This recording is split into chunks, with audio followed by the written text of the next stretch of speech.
Alright everybody, welcome back to the channel, and welcome back yet again to another video. So I wanted to make a video here for a while, because if most of you have been following my channel for a while, I mentioned before that I do have a partnership with NITROUS Express. I will be having a NITROUS kit on this car soon, but before I do that, I did want to run a little bit with the car being naturally aspirated before I do NITROUS supercharger, a blower, or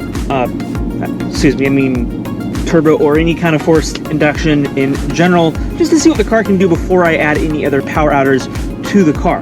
But I did want to talk about specifically a little bit about NITROUS, the pros and cons of what you get out of NITROUS and the good that comes with that, and also the cons that comes along with using NITROUS compared to a supercharger or a turbo or things of that nature, and what's things that you might want to keep in mind if you choose to go the route of NITROUS, good or bad.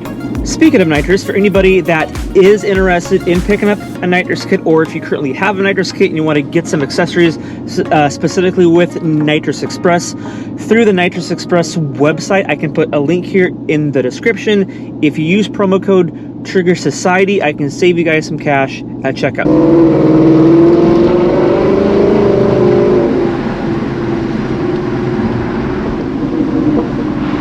I miss doing these POV style drives.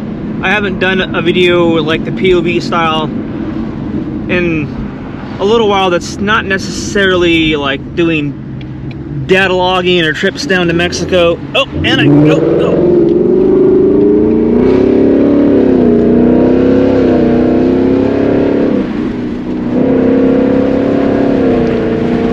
Speaking about trips to Mexico, let's just do a little baby hit.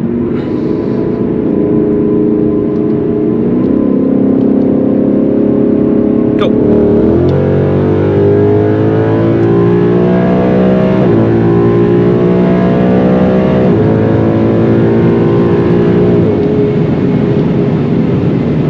Man, I'll tell you what, ever since I did that Palm Beach Dyno 2, the Palm Beach tune, the revision I did with 85, where they adjusted the cam timing, that made a night and day difference with how the car performs at wide open throttle. If you haven't watched that video, I will put a card up here or a link. Definitely go back and check that out. All they did is they did like a revision on E85, and if you haven't done like a revision on your car from your first initial tune, if you think you can get more out of the car, definitely ask to get a revised tune. It's definitely worth it, for sure. Alright, so in regards to NITROUS, I don't know how many people that are watching this currently run NITROUS or have used it before, but it's a topic, and there's just not a lot of content on NITROUS specifically. Just about everybody is either a Whipple supercharger or some sort of like blower type setup, turbo, twin turbos, but there's just not a lot of content on NITROUS. And I've ran it before on a lot of cars in the past. I've ran superchargers, I've ran turbos, I've ran it all. I like them all differently. They all perform not like the other. So obviously all of them have its own pros and cons, but in regards to NITROUS, number one, it's awesome. I like how it engages. I like how you open a bottle, you flip the switch, you have an arming system with the car, you have the purge system to where you can purge the air out of the lines, and you can set that up any way that you choose to. There's just a lot of different aspects in regards to NITROUS that you don't get with a supercharger or turbo. In regards to pros also with it, you get a lot of horsepower for the money that you spend for a NITROUS kit. So on average, just for the kit itself specifically, you can spend anywhere from $1,000 to $1,500 on average. It could be more depending on how many accessories you get, how many bottles you decide to get But let's just say for the nitrous kit plus a couple add-ons, so let's just say maybe you're on $1,500, you can get anywhere from 100 to 200 horsepower on your car for spending less than $2,000. You can't say that in regards to a supercharger or a turbo. The installation cost alone on those are going to cost you more than that. Oh, can't. This thing rips, man. For just having a tune of 85, this thing rips. This thing pulls pretty damn good.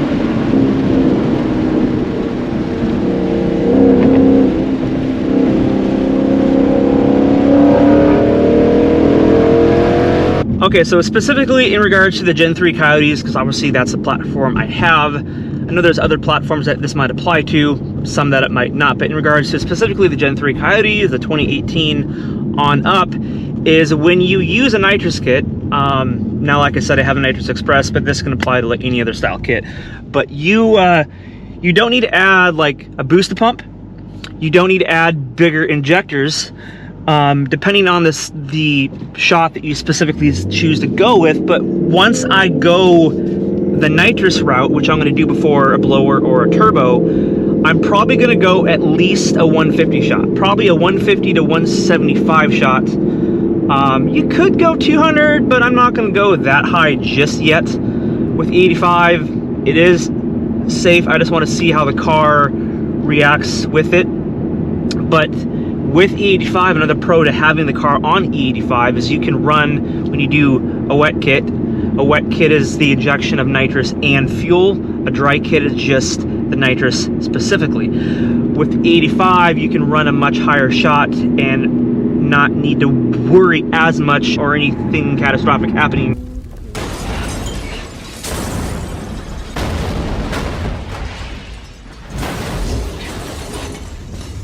So for between $1,200 to $1,500 if you ran a 150 shot on E85 on a Gen 3 Coyote, I've seen a lot of these cars, specifically the 10R80s, they are very capable of busting into the high 9s with a 150 shot. So spending under $2,000, say $1,500 on average, with the proper tire and suspension setup on your car, obviously driver mod also included, you can very capable of pulling off a high 9, depending on the traction you get and a lot of different variables. But spending less than $2,000 to run a high 9, potentially a mid 9 in a Mustang, you mean for the price, with what you get for the price, it's not comparable in regards to a supercharger or a turbo.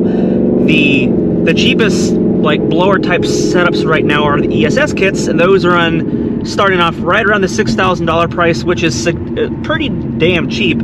But in comparison to the price of like a nitrous kit, you're looking at just the bare bones nitrous kit itself between $800 to $1,000, and then you could add a window switch. Now, for people that don't know what that is, a window switch, it controls the RPM range that the nitrous kicks in. So even if you're at wide open throttle, if you're not at the proper RPM range at wide open throttle, let's say at like 3,000 RPMs or under, you can pull the tires off, you could spin, I mean, something catastrophic could happen. So, and it also shuts it off at the high RPM range also. So if you go into the red line, something happens, it also cuts it off at a specific RPM range on the high end of things also as well. It's just a safer bet for the car. And you also add things like the bottle heater, because you got to get the bottle at a certain temperature for the bottle of pressure, and I can touch on that. That can kind of be a pro and con in regards to using nitrous as well. So you like all these different accessories that you choose to add.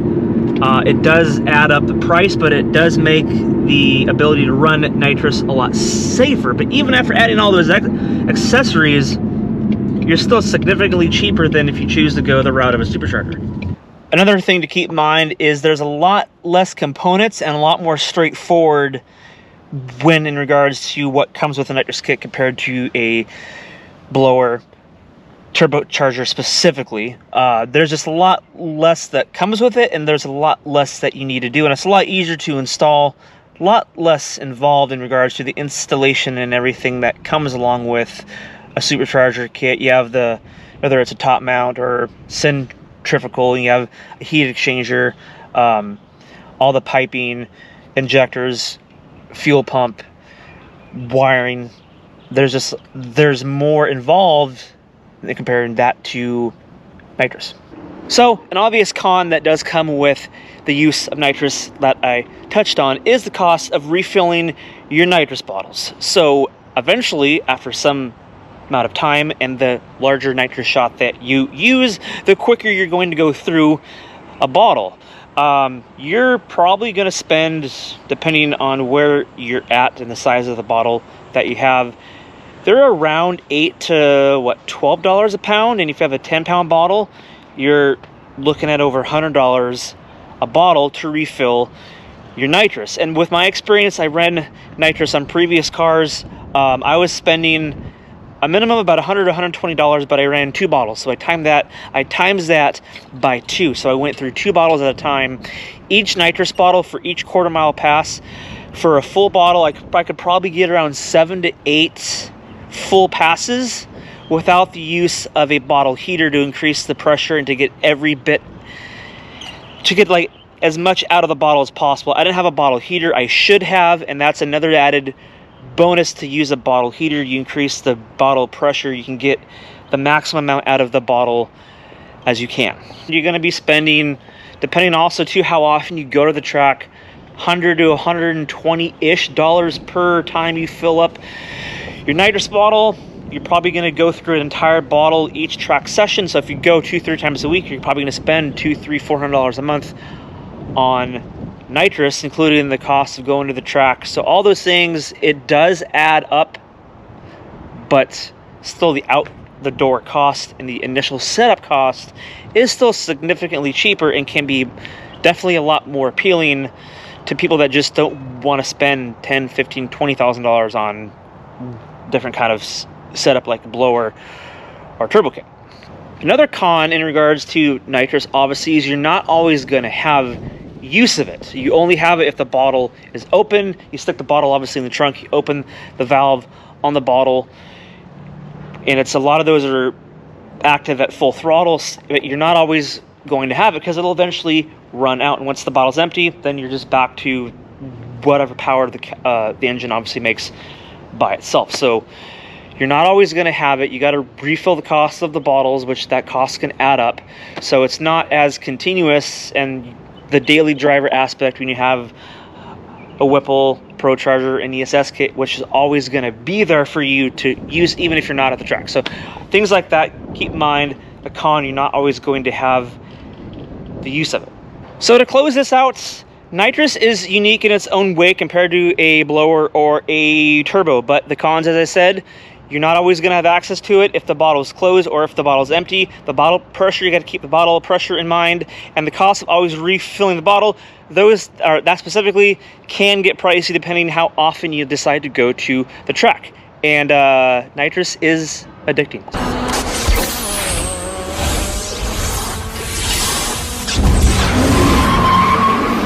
On that note, I'm going to close this one out. If you guys are not subscribed, please do me a favor, hit subscribe, drop a like and a comment, and as always, I'll catch you guys in the next one. See ya.